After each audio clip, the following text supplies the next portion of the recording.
1987 Hambletonian final. Number 1 is Malabar Man, owned by Malvern Burroughs.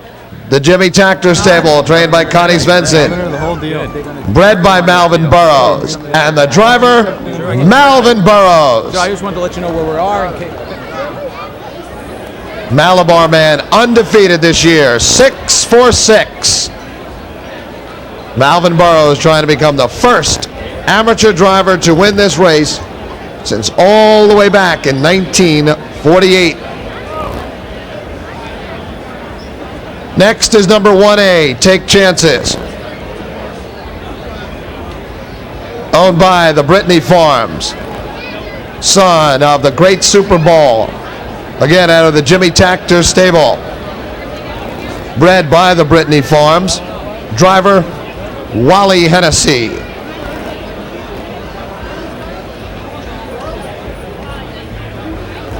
Number 1B is Divinator,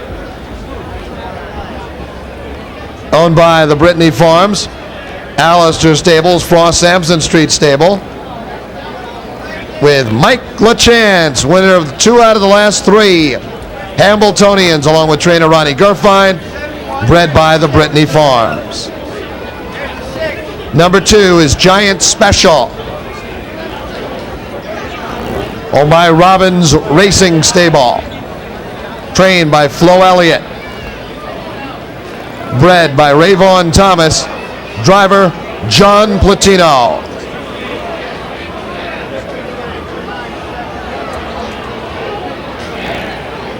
Number 3 is Sand Chaser,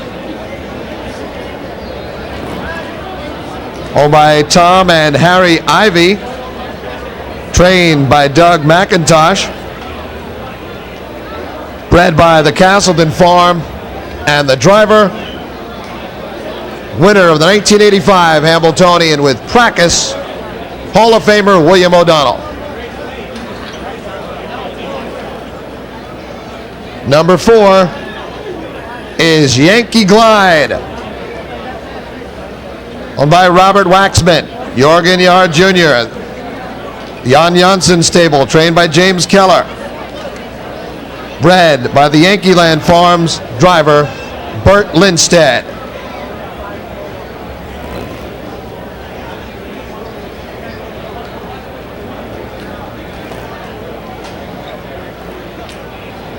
Number 5, as you can see entering the track now, is Armbro Plato, owned by Schnitker Seal Stable, Skeeler Kelks Incorporated, trained by Paul Doherty, the Ray Schnitker Stable, bred by the Armstrong brothers, driver Ray Schnitker. Number 6 is Vaporize, owned by Mulligan, Conley, Sproul, Noble III, trained by Sam Noble III, bred by W.J. Sproul, driver Sam Noble.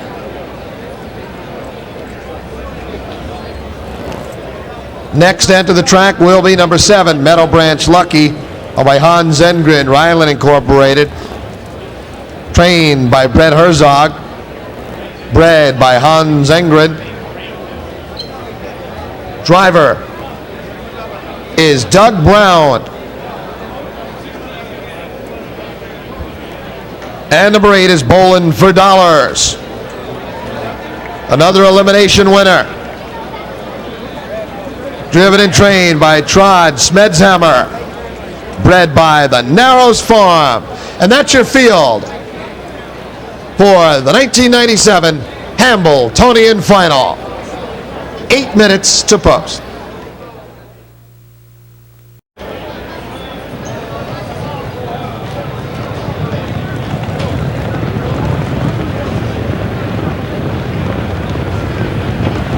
They're behind the gate and moving up for the $1 million.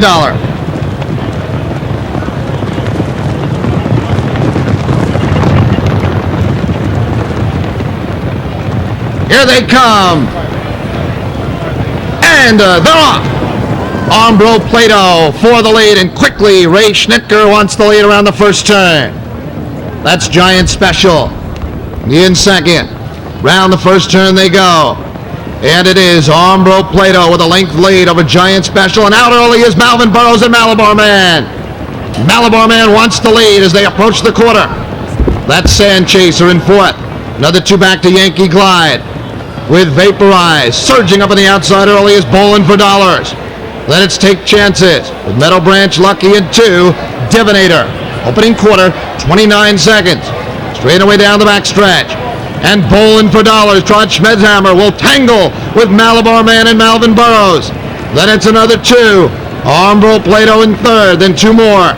Vaporize in fourth. Giant Special, the inside fifth. Take Chances, about 8 lengths from the lead in sixth. Sand Chaser seventh. Meadow Branch Lucky in eighth, the trailers. Our Divinator. Yankee Glide has been shuffled to last. The half, 58 seconds. Wheel onto the far turn. And Bowling for Dollars, leading it by a length and a half, was able to slow down those fractions. That's Malabar Man second, the outside, Vaporize. Take Chances is poised for the stretch drive for Wally Hennessy. Armbro Plato in third, Meadow Branch Lucky fourth. 3/4, 1:27 and 1. 3/16 to go and they're on their way home. Bowling for Dollars still leads it. Malabar Man needs some room, trying to skim the cones. Then up on the outside, Take Chances. In deep dredge, Take Chances. Armbro Plato. Here comes Malabar Man on the inside. And it is Malabar Man and Malvern Burroughs. They win the Hambletonian in 1:55.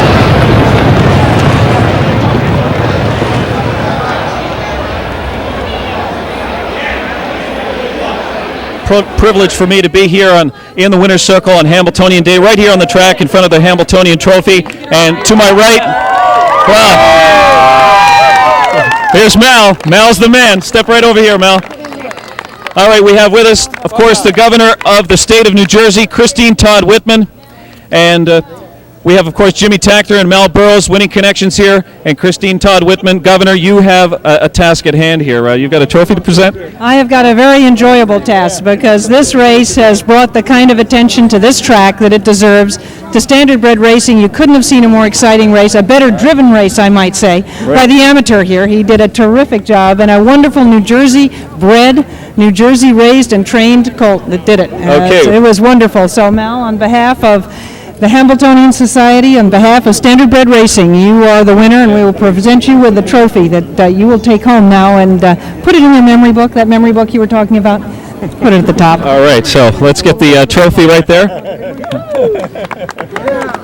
Way to go, Mal! Woo! Good stuff.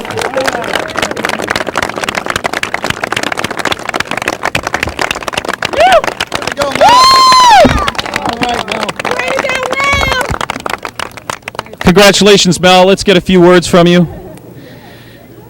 Actually, we're looking for a lot of words from you after that performance. I know you're probably speechless, but you're sitting in the two-hole. Well, tell us about the race. Tell us going into the race, what's going through your mind. Well, I know I want to get out of there because it's going to be pretty crowded in the first turn, so I wanted to leave a little bit. I knew Plato was going to leave out of there also. Right.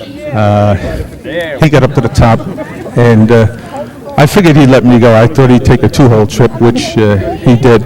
And then Tron came. I didn't expect Tron. I thought maybe Yankee Glide would have taken the first shot. But anyway, Tron moved up, and I said, all right, I know he's going to cut a pretty good mile for me, so I'll sit on his back. Right. And that's what I did. I just stayed on his back to the end of the mile. And top of the lane, I could see where he was getting a little tired, and generally when a horse gets tired, they're going to drift out a little. And I figured I would take my shot up the rail. But lo and behold, on the far outside comes the other half of the entry. Take Chances. Well, he's a good colt, you know. I mean, I figured he'd be right in there, so that didn't surprise me at all. Compare this to the victory in the Hambletonian Oaks with Gleam. Well, it's two different days. You know, I mean, the fillies, they never really get the recognition that the colts do. So this is a better colt than Gleam was a filly. I do have to say that. Right. But she nevertheless was a great filly and gave me a great victory. But this is obviously the pinnacle. And you know, when you win the Hambletonian with the colt, that's it. Well, you capped off a dream season, and your date with Destiny certainly came out best here. And all I got to say, Mal, is you're the man. You're the man. All right.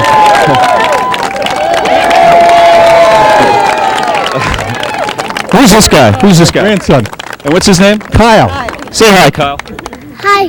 Hi. All right. Jimmy, your thoughts? Well, you can't describe how I feel to have a horse winning this race. It's absolutely unbelievable feeling, and I know that every trainer wish they're standing here right now. You know, it's tough race to win. You need a lot of luck, and may God be with you all the time. You know, it's touching. Well, Jimmy, you beat a man too. Thank you. All right. Great job. Okay. $53.20. Very happy Malvern Burroughs on his way back to the winner's circle.